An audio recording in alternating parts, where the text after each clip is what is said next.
Hey everyone, welcome back to Twinges 英会話。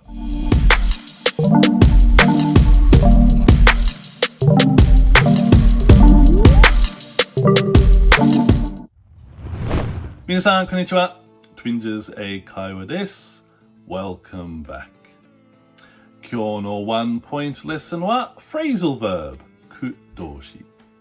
で、今日の phrasal verb は to flip out。Flip out means to get angry or to get upset. 怒るが動揺する。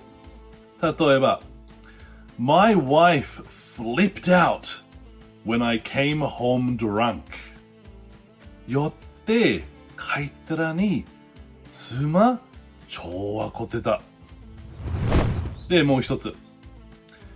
His parents flipped out because he didn't pass the exam. 彼は試験に合格しなかったので、彼の両親は怒ってた。で、最後もう一つ。I got to the meeting late, so my boss flipped out. ミーティングに遅れたので、ボスは怒りました。はい、じゃあ皆さんもう一回。To flip out. To get angry, 怒る。or to get upset, 動揺する。